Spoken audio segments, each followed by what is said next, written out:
Bismillahirrahmanirrahim. Assalamualaikum warahmatullahi wabarakatuh.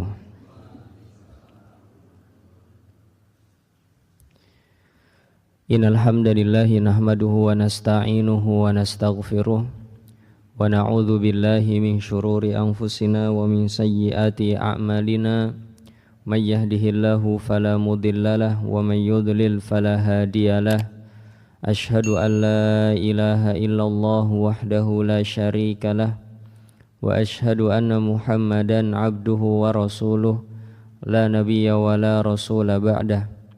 Allahumma salli ala Muhammad wa ala alihi wa ashabihi wa man tabi'ahum bi ihsanin ila yaumil qiyamati, amma ba'd. Bapak Ibu hadirin rahimani wa rahimakumullah yang semoga selalu dirahmati Allah Subhanahu wa taala. Yang pertama dan paling utama di kesempatan pagi hari ini kita bersyukur dan memuji Allah Subhanahu wa taala atas segala limpahan nikmat dan karunia yang masih Allah anugerahkan kepada kita semua. Salawat beriring salam semoga selalu tercurah dan terlimpahkan kepada uswah hasanah kita Nabi besar Nabi Agung Muhammad sallallahu alaihi wasallam beserta keluarga, sahabat dan orang-orang yang mengikuti beliau dengan baik hingga akhir zaman nanti. Bapak Ibu yang dimuliakan Allah Subhanahu wa taala, kita bersyukur kepada Allah Subhanahu wa taala dengan segala kekurangan yang ada. Kita sudah menyelesaikan ayat-ayat yang dibawakan oleh Imam An-Nawawi rahimahullahu taala di dalam bab kesabaran, dan insyaallah kita akan mulai masuk di hadis pertama dari bab kesabaran tersebut. Namun agar kita ingat kembali tentang ayat-ayat yang dibawakan oleh Imam Nawawi sehingga bisa kita aplikasikan dalam kehidupan sehari-hari, maka kita perlu untuk sering-sering mengingat lagi Bapak Ibu. Karena di dalam rumus psikologi untuk bisa menjadikan sesuatu itu sebagai motivasi, maka ada 3 langkah yang harus dilakukan sebelum sesuatu menjadi motivasi. Yang pertama adalah memberikan perhatian. Kalau kita nanti memberikan perhatian pada sesuatu, kemudian kita melakukan langkah kedua, yaitu melakukan repetisi. Maklumat tersebut sering kita ulang, maklumat tersebut sering kita diskusikan, maklumat tersebut sering kita dengarkan, maklumat tersebut sering kita baca, maka akan secara otomatis mempengaruhi kita dalam tindakan, sehingga terlahirkan sebuah tindakan dari ilmu yang kita pelajari. Setelah kita tadi perhatian, kemudian kita ada pengulangan, maka terlahir sebuah perbuatan. Nah, setelah itu akan masuk ke tahap yang keempat, yaitu apa yang kita perhatikan tadi akan menjadi sebuah motivasi dalam kegiatan kita sehari-hari. Sehingga apabila kita hanya perhatian sesaat namun tidak ada repetisi, tidak ada tindakan yang terlahir dari hal tersebut, maka sesuatu tersebut akan tidak bisa menjadi motivasi. Jadi ini adalah rumus agar kita termotivasi dengan sesuatu. Kita perlu untuk melakukan pengulangan-pengulangan, mendiskusikan, memperbincangkan, dan yang semisalnya. Nah, kalau Bapak Ibu mengingat, maka kita sudah membahas kurang lebih 6 ayatan atau 6 tema di dalam bab sabar dari ayat-ayat yang dibawakan Imam Nawawi. Apakah Bapak Ibu masih ingat? Satu apa Pak? Apa Pak? Sabar ya. Sabar Ustadz. Baik. Ayat yang pertama Bapak Ibu yang dimuliakan Allah Subhanahu wa taala, ayat tentang kuat-kuatan kesabaran.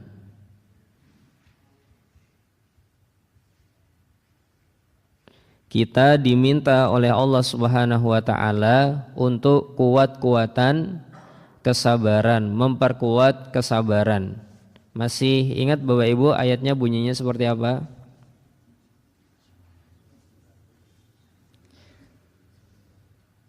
Ayatnya bunyinya, intinya aja ya biar mudah Bapak Ibu. Bunyinya adalah isbiru wasabiru. Masih ingat Pak? Ayatnya ini isbiru wasabiru. Bersabarlah dan kuatkanlah kesabaran. Allah ingin kita memperkuat kesabaran kita. Ini ayat pertama yang dulu-dulu kita baca pertama kali. Ya. Di surat apa ini? Ayat-ayat terakhir. Apa? Ali Imran 200. Ya. Ayat terakhir dari surat Ali Imran.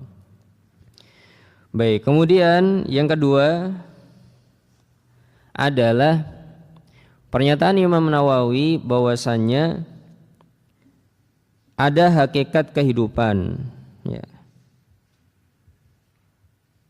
Hakikat kehidupan. Di surat Al-Baqarah 155. Ayatnya seperti apa Pak? Ya, wasta'inu ya, saya salah berarti. 153.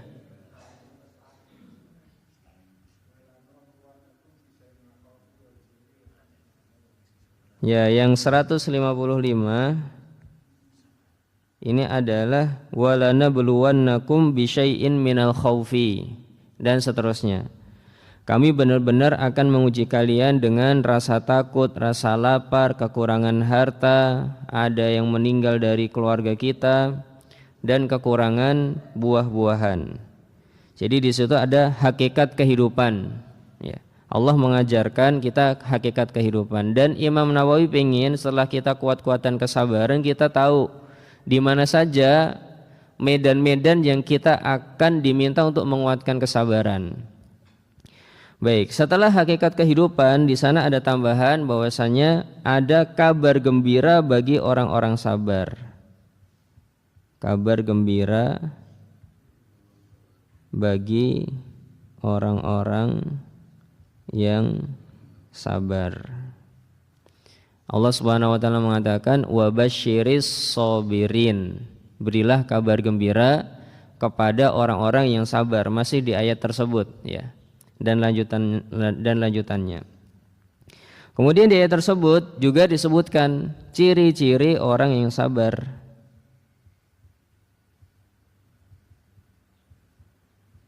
Apa ciri-ciri orang yang sabar Bapak Ibu? Yaitu alladzina idza asabathum musibatun qalu inna lillahi wa inna ilaihi rajiun. Yaitu orang-orang yang kalau tertimpa musibah mereka mengingatkan diri mereka bahwasanya diri mereka adalah milik Allah, ya. Inna lillah dan inna ilaihi rajiun, kita akan kembali ke sana. Dia mengingatkan dirinya juga milik Allah dan dia juga akan kembali kepada Allah. Artinya dia mengingatkan dirinya sebagai hamba Allah Subhanahu wa taala yang tidak punya apa-apa di dunia ini, ya. Baik. Kemudian Bapak Ibu yang dimuliakan Allah Subhanahu wa taala, yang ketiga adalah tentang penawaran Allah bagi orang-orang yang sabar. Penawaran Allah bagi orang-orang yang sabar. Apa sih atau berapa sih harga beli Allah Subhanahu wa taala bagi orang-orang yang bersabar? Apa sih yang ditawarkan oleh Allah Subhanahu wa taala kalau kita bersabar, ya. Maka Imam Nawawi mengingatkan ini. Ya. Baik, kalau tidak salah di surat Az-Zumar mungkin ya. Tentang Allah Subhanahu wa taala menyatakan innama yuwaffas sabiruna ajrahum bighairi hisabin. Kalimat pentingnya bighairi hisabin. Ya, apa makna bighairi hisab? Artinya pahala tanpa batas.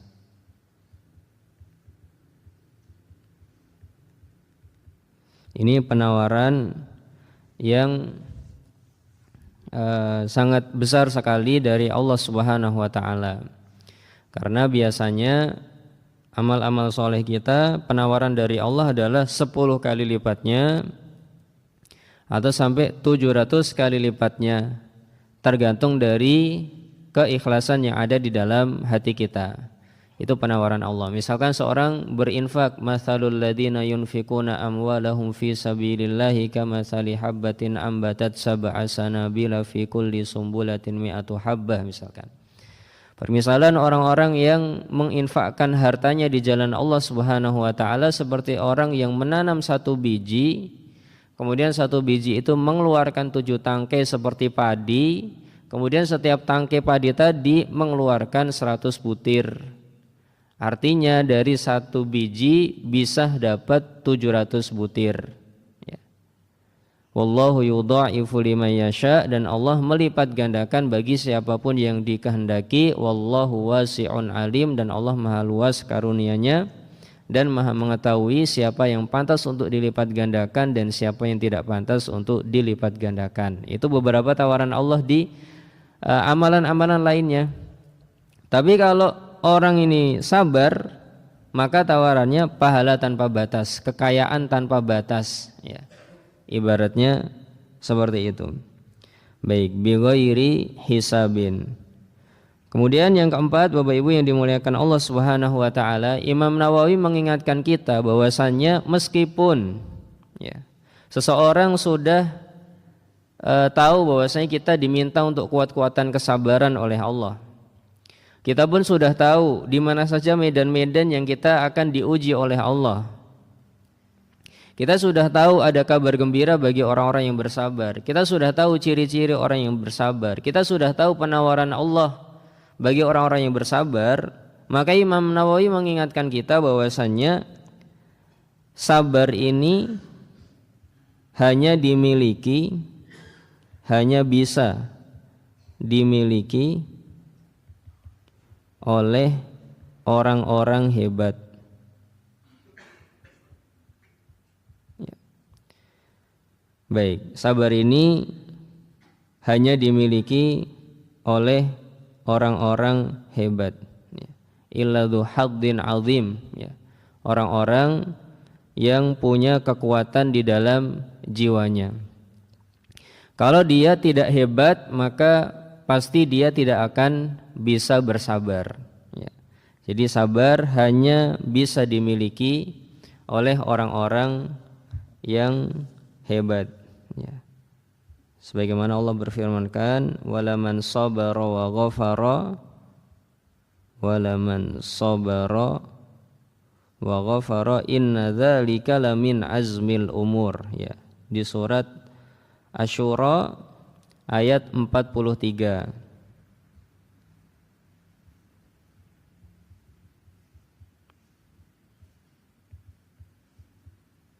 Asy-Syura ayat 43, Allah mengabarkan bahwasanya sabar ini hanya dimiliki oleh orang-orang yang hebat. Baik, jadi kalau kita ingin dinilai oleh hebat oleh Allah Subhanahu wa taala, maka di antara cara yang bisa kita lakukan adalah menunjukkan kesabaran kita kepada Allah. Seakan-akan dalam diri kita mengatakan, ya Allah, ini aku ada ujian, lihatlah ya Allah, ada seberapa kesabaranku. Ya, jadi kita menunjukkan kepada Allah kesabaran kita, ya, agar dinilai hebat oleh Allah Subhanahu wa taala. Meskipun kemarin kita mengatakan kalau ada ujian ya kita memohon pertolongan kepada Allah, ya, memohon perlindungan sebelum ada ujian tersebut. Kalau ada ujian datang meminta pertolongan kepada Allah Subhanahu wa taala dan tidak lari dari masalah itu. Baik, kemudian yang kelima, Bapak Ibu yang dimuliakan Allah Subhanahu wa taala, adalah ayat tentang sebab pertolongan Allah.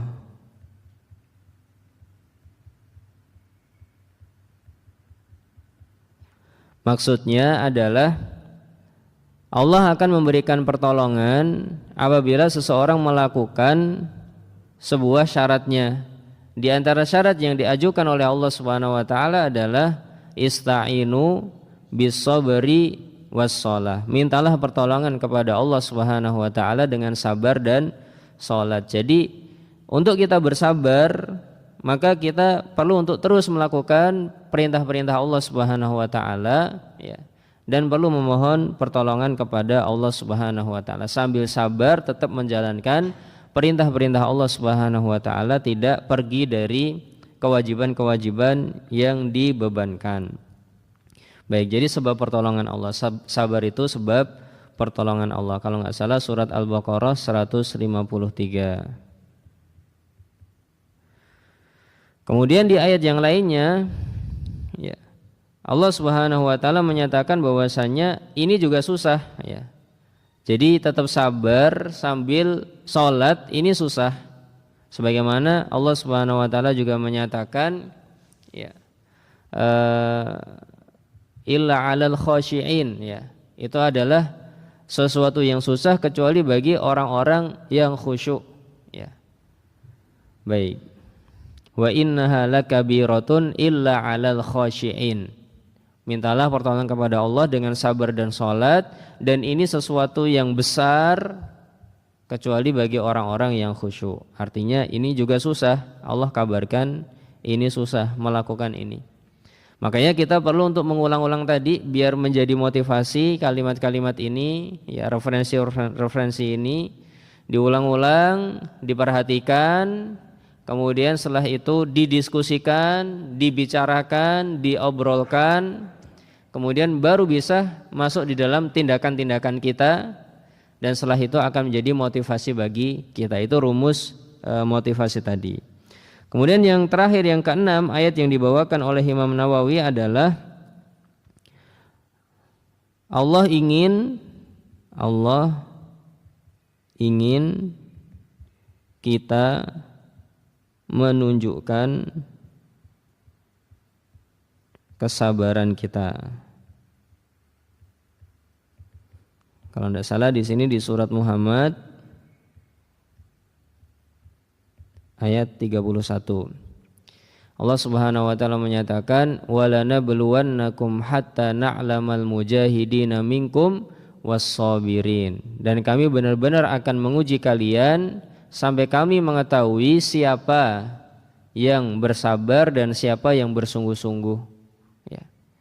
Nah, kalau kita tahu ayat-ayat ini Bapak Ibu, maka saat kita ada masalah, kita nanti akan lebih bisa mengontrol diri kita, jiwa kita, perkataan kita, dan ucapan-ucapan kita. Karena kita sudah mempersenjatai yang namanya akal kita untuk melawan hawa nafsu dan bisikan syaitan, sebagaimana batu yang kemarin kita gambarkan. Masih ada yang ingat Bapak Ibu batu kita yang kita gambarkan gini?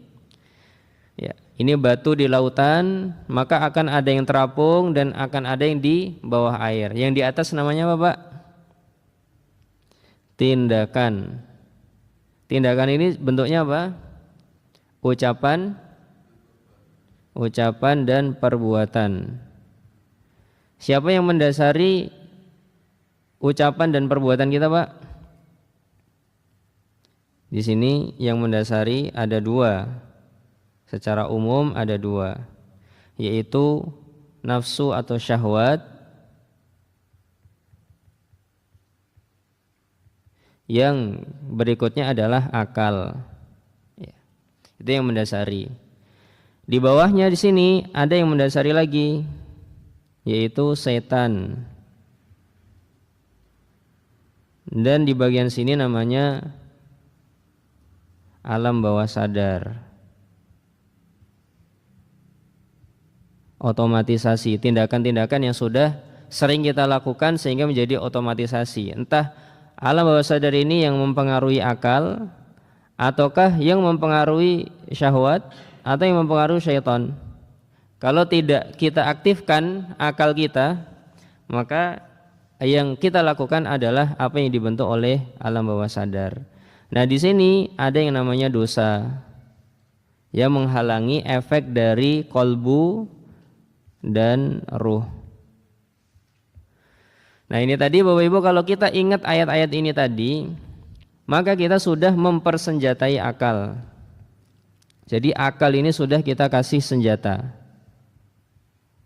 Nah, kalau sudah kita kasih senjata, maka dia akan tahan dari nafsu dan syahwat, akan tahan dari syaitan, akan tahan dari alam bawah sadarnya, sehingga tindakan, ucapan dan perbuatannya itu benar-benar di bawah kendali kita, di bawah kendali hati dan ruh kita. Jadi kita melakukan sesuatu benar-benar sadar, ya. Sebagai contoh, seseorang yang melakukan tindakan karena otomatisasi ini seperti ini, Pak.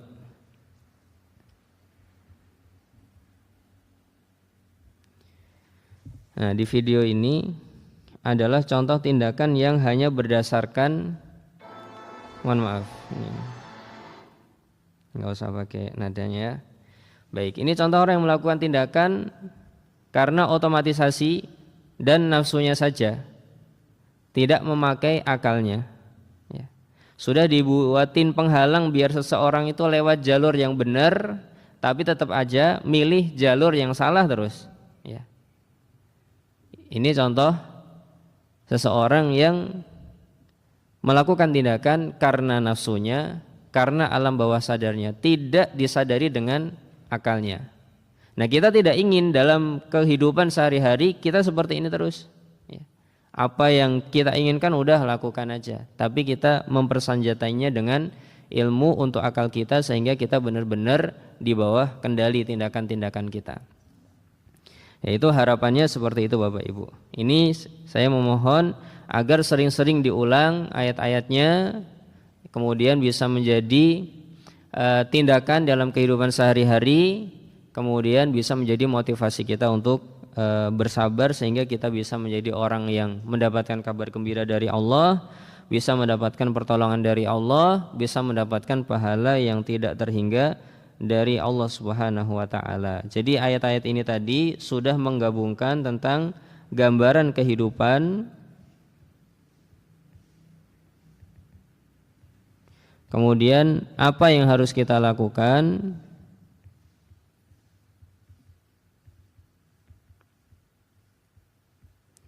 dan apa tujuan dari tindakan kita.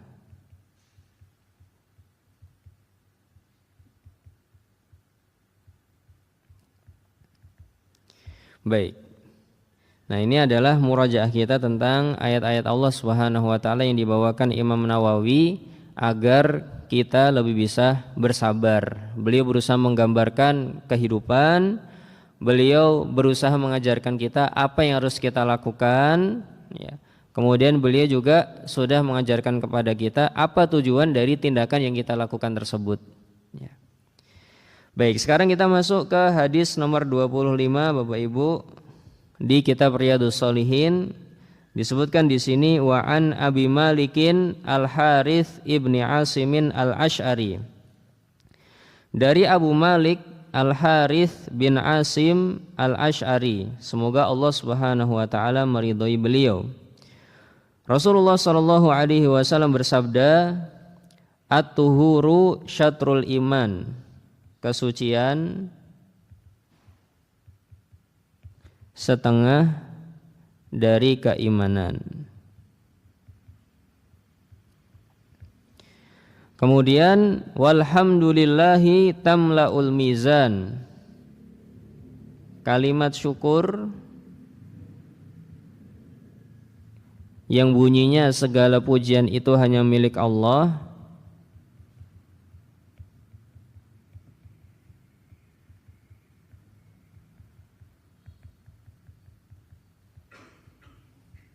akan memenuhi mizan.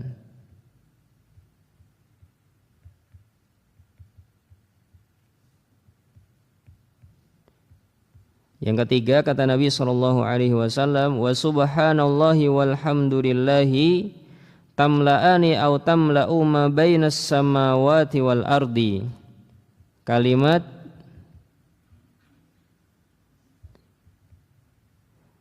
pensucian, ya, atau bahasa kita kalimat penjagaan akan kemuliaan Allah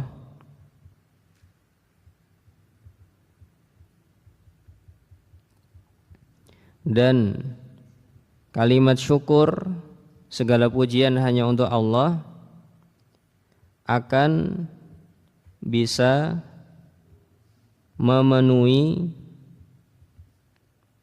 ruangan antara langit dan bumi. Kemudian yang keempat, kata Nabi SAW, was-salatu nurun, salat itu adalah cahaya. Nanti seperti apa tafsiran-tafsirannya akan ada. Kemudian yang kelima, was-shadaqatu burhanun, sedekah itu adalah bukti. Bukti dari apa? Keimanan. Yang keenam, was-sabru diyaun, kesabaran itu adalah cahaya yang panas. Yang ketujuh, wal Qur'anu hujjatun laka au 'alaika, Al-Qur'an akan menjadi dalam tanda petik hakim penuntut atau hakim pembela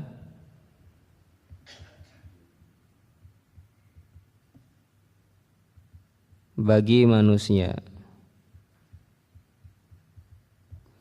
Jadi Al-Quran akan menjadi hakim penuntut yang membuat seseorang akan semakin punya masalah di sisi Allah, atau akan menjadi hakim pembela sehingga dia mendapatkan kebaikan dari Allah Subhanahu wa taala. Kemudian yang kedelapan, kullun nasi yaghdu fabai'un nafsahu famu'tikuha au mubikuha. Semua manusia sedang melakukan transaksi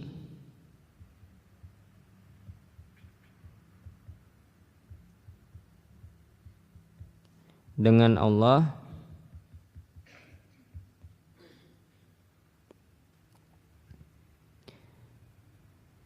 dan ada yang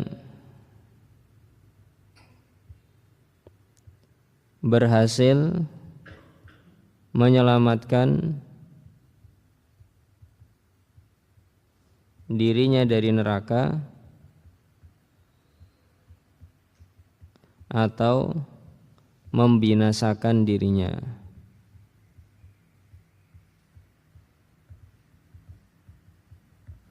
Baik, ini 8 yang disebutkan oleh Nabi SAW dalam hadis Abu Malik Al-Harith bin Asim yang diriwayatkan oleh Imam Muslim. Ada 8 informasi yang Nabi SAW sampaikan kepada kita. Yang pertama tadi, kesucian itu setengah dari keimanan. Yang kedua, kalimat syukur, segala pujian itu hanya milik Allah, akan memenuhi mizan. Kalimat penjagaan kehormatan Allah dan syukur kepada Allah akan bisa memenuhi ruangan antara langit dan bumi. Maksudnya adalah kalimat maha suci Allah dari segala kekurangan, dari segala persekutuan, dan segala puji hanya miliknya. Itu akan memenuhi ruangan antara langit dan bumi. Kemudian Nabi mengatakan salat itu cahaya, dan cahaya yang di nomor 4 dan nomor 6 beda. Karena cahaya di nomor 4 itu bentuknya nur, dan cahaya di nomor 6 itu bentuknya diya. Kalau nur cahaya yang tidak punya panas, kalau diya itu cahaya yang punya panas. Wallahu a'lam bishawab. Nanti kita akan bahas juga seperti apa itu. Kemudian yang kelima, sedekah itu adalah bukti dari keimanan.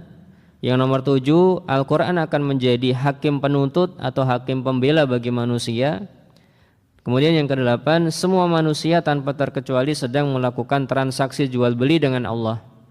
Jadi orang hidup di dunia tidak ada yang tidak bertransaksi dengan Allah, semuanya sedang bertransaksi dengan Allah Subhanahu wa taala. Makanya orang-orang kafir nanti ketika di hari kiamat ya merasa tidak untung, maka mereka akan mengatakan ya laitani kuntu turaba, seandainya aku dulu hanya sebongkah tanah aja, enggak pernah jadi manusia. Karena dia enggak sadar kalau dia sedang melakukan jual beli dengan Allah Subhanahu wa taala. Hanya sekedar seseorang hidup di dunia, maka dia dipaksa mau tidak mau harus bertransaksi dengan Allah Subhanahu wa taala. Kemudian akan ada dua kelompok orang, yaitu kelompok orang yang berhasil membebaskan diri dari kebinasaan, dan yang kedua orang yang malah membinasakan dirinya sendiri. Baik, kita akan bahas hadis ini Bapak Ibu dengan segala kekurangan kita. Semoga Allah memberikan kemudahan untuk kita.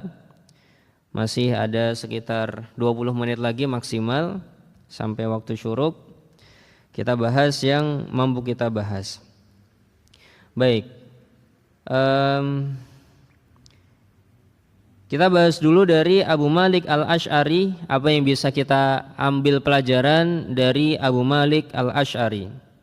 Abu Malik Al-Asy'ari, Bapak Ibu yang dimuliakan Allah Subhanahu wa taala, beliau seorang sahabat yang akhirnya tinggal di Syam. Syam ini sekarang daerah Lebanon, Palestina, Suriah ya. Ini adalah daerah-daerah Syam zaman dulu. Dan beliau wafat di masa kekhalifahan Umar bin Khattab radhiyallahu anhu. Meninggal di masa kekhalifahan Umar bin Khattab radhiyallahu anhu, dan sebab meninggalnya adalah kena wabah taun. Wabah taun adalah wabah yang apabila seseorang terkena wabah ini, maka kemungkinan besar dia akan meninggal. Satu kali kena biasanya akan meninggal ya. Jadi banyak ini sebuah penyakit yang mungkin hampir-hampir sama dengan corona atau COVID-19 misalnya seperti itu ya. Dia mengenai seseorang kemudian sampai meninggal. Tapi dulu sakit itu bisa membuat melepuh kulit ya. Terlihat tanda-tandanya dari kulitnya itu ada. Jadi dia meninggal radhiyallahu anhu karena wabah taun. Dan ada banyak sahabat yang meninggal karena wabah taun, misalkan Abu Ubaidah Amir bin Jarrah ya. Ini sahabat Nabi yang sangat mulia, disebut Nabi sebagai aminu hadhil ummah, orang yang paling dipercaya umat ini, yang paling bisa menjaga amanah, yang ditawarkan oleh Abu Bakar As-Siddiq radhiyallahu anhu untuk dibaiat menggantikan Nabi SAW. Ketika itu Abu Ubaidah sama Umar. Nih di sini ada dua orang, ada Abu Ubaidah aminu hadhil ummah, ada Umar Al-Faruq ya. Silahkan pilih di antara dua orang ini. Ini Abu Ubaidah Amir bin Jarrah wafat juga karena taun. Kemudian di antara juga Abu Musa Al-Asy'ari. Ini juga sahabat yang meninggal karena wabah taun ya. Nah, di sini kita mengambil pelajaran apa Bapak Ibu tentang kesabaran ini? Kita mengambil pelajaran bahwasanya wafat karena wabah itu bukan kegagalan seseorang. Meninggal karena wabah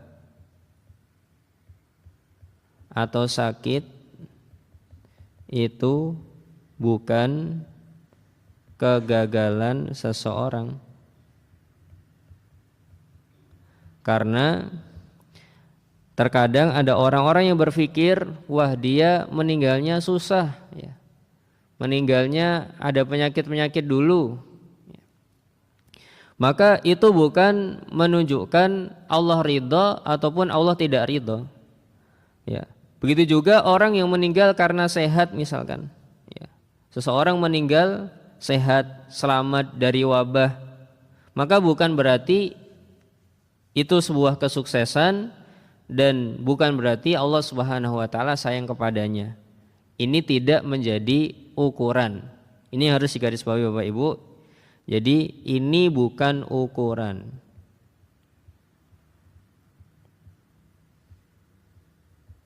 Meninggal karena wabah ataupun sakit itu bukan kegagalan seseorang, ya. Terus apa ukuran seseorang dimuliakan Allah dan tidak? Ukurannya adalah seorang hamba itu bersyukur atau bersabar. Kalau ada dua ini, maka itu menunjukkan bahwasanya dia dimuliakan Allah Subhanahu wa taala. Entah yang mana. Mau yang pertama artinya dia dimuliakan Allah Subhanahu wa taala, yang kedua dia pun dimuliakan Allah Subhanahu wa taala. Mau dia dapat nikmat, mau dia dapat susah, selama dia bersyukur ketika dapat nikmat, kemudian dia bersabar ketika mendapatkan musibah, maka ini orang-orang yang dimuliakan Allah Subhanahu wa taala. Jadi ukurannya bukan dapat musibah atau tidak dapat musibah, gitu. Tapi ukurannya bersyukur dan bersabar. Baik, ini yang bisa kita petik dari Abu Musa al-Asy'ari yang meninggal karena wabah taun, penyakit yang biasanya tidak bisa disembuhkan dan biasanya seseorang akan meninggal dunia karena penyakit tersebut, ya. Baik, kemudian kita mau membahas berikutnya Bapak Ibu tentang sabda Nabi SAW yang pertama tadi, yaitu kesucian itu setengah dari keimanan. Nabi SAW menggunakan bahasa at-tuhuru syatrul iman. At-tuhuru syatrul iman. Nah, di sini ada kata at-tuhuru.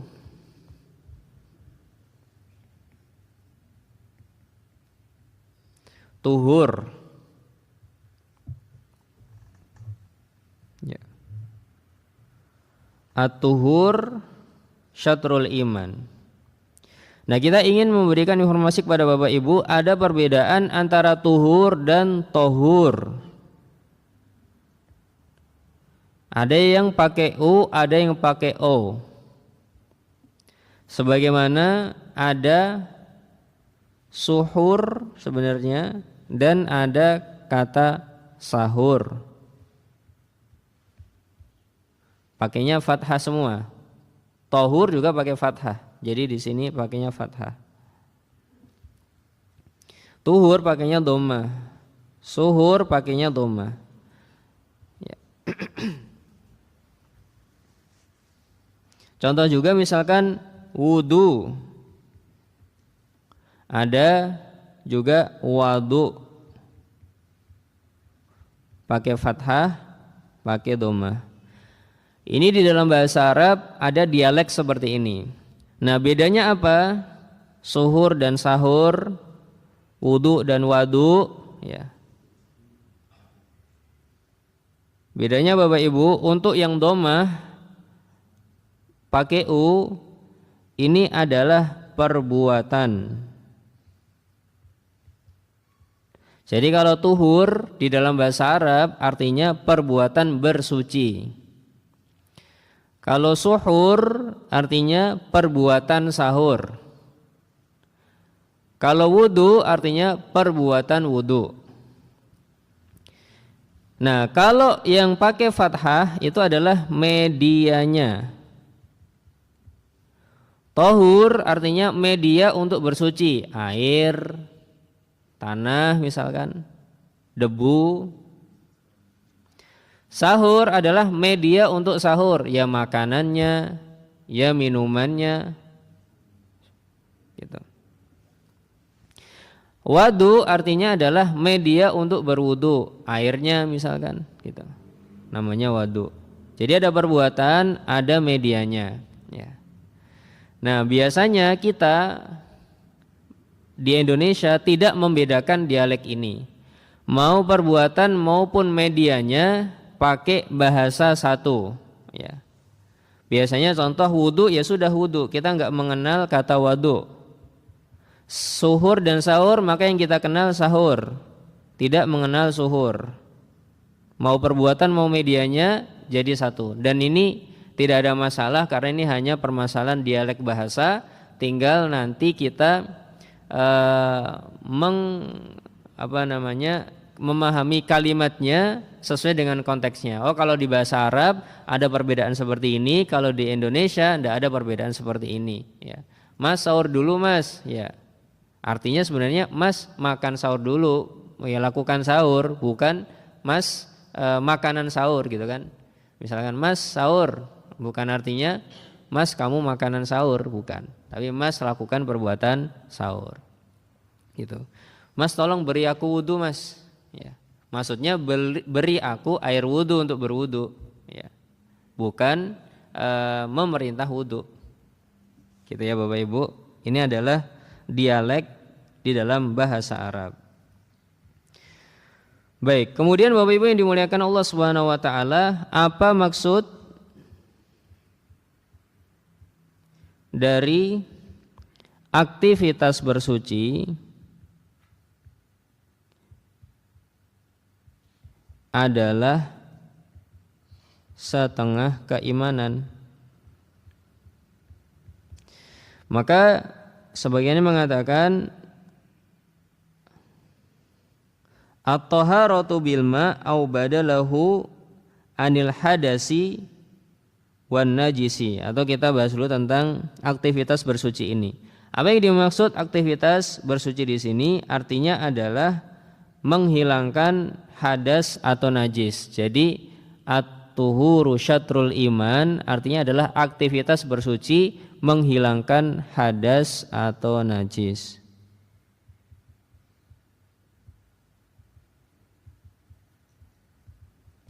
Baik, apa bedanya hadas dan najis ini Bapak Ibu? Hadas biasanya hanya sifat, tidak ada bentuk konkretnya. Sedangkan najis maka dia ada bentuknya. Entah sifatnya bau, entah sifatnya warna, atau bisa dideteksi biasanya dengan warna, bau, sama rasa. Sedangkan untuk hadas biasanya ini tidak punya warna, bau, rasa kecuali di sebabnya saja. Tapi sifatnya yang terus-terusan ada, dia tidak berbau, tidak berasa, tidak berwarna. Misalkan seseorang berhadas kecil, habis kentut, maka yang punya sifat adalah penyebab hadasnya. Meskipun kentut itu ya enggak najis. Bapak Ibu kentut di karpet sholat, maka karpet sholatnya enggak harus dicuci, ya, karena dia tidak najis di situ. Ya, Bapak Ibu kentut di bajunya mau sholat, ya tinggal wudu saja, karena ini masalah hadas. Sifat dia hadas tidak suci sekarang, gitu ya. Baik, jadi hadas ini lebih ke sifat, bukan ke bentuk. Sedangkan najis ini lebih ke bentuk, ya, ada warna, bau, rasa yang bisa didapatkan. Misalkan seseorang buang air besar, maka kotorannya tersebut itu najis, ya. Atau misalkan kotoran hewan-hewan yang tidak halal, ini juga najis. Jadi Bapak Ibu bisa, atau harapannya bisa membedakan antara najis dan hadas. Kalau seseorang berhadas, maka yang dilakukan adalah berwudu atau mandi. Yang dilakukan oleh seseorang ketika berhadas adalah wudu atau mandi. Sedangkan yang dilakukan oleh seseorang ketika kena najis adalah mencucinya. Tidak harus berwudu, tidak harus mandi.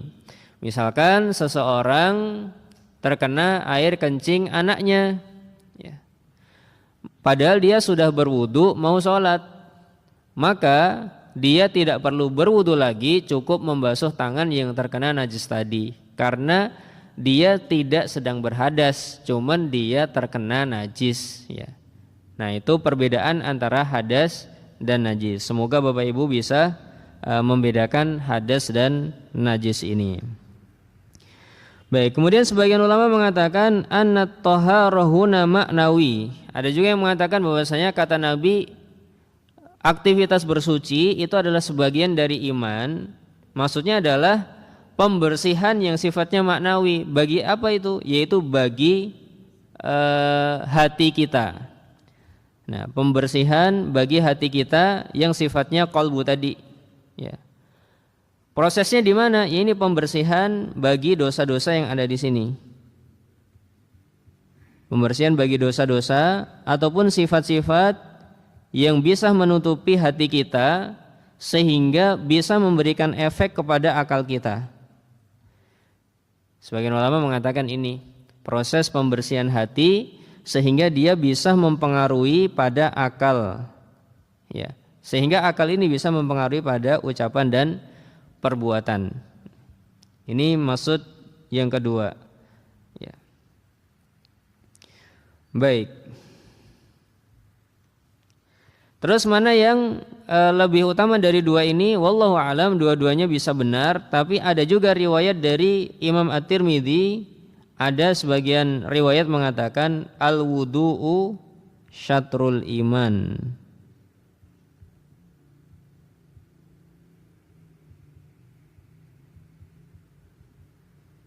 Benar-benar disebut sebagai wudu, ya. Jadi masalah apakah itu pembersihan maknawi atau pembersihan yang sifatnya jasadi ataupun aktivitas, maka bisa masuk ke sini karena lafadznya Nabi SAW umum. Namun yang jelas ada pembahasan-pembahasan ini, gitu ya Bapak Ibu. Baik, kemudian pertanyaan berikutnya, kenapa bisa menjadi setengah iman? Kenapa aktivitas ini bisa menjadi setengah iman? Kok bisa? Itu ngitungnya dari mana? Ya, logika matematikanya dari mana? Maka dikatakan oleh Imam An-Nawawi rahimahullahu taala, wa yahtamilu an yakuna ma'nahu annal iman tasdiqun bil qalbi wa inqiyadun bil zahiri. Ya. Ada kemungkinan bahwasannya maksudnya karena iman itu adalah pembenaran di dalam hati dan pelaksanaan di dalam aktivitas sehari-hari. Jadi iman itu bentuknya adalah akidah, kepercayaan,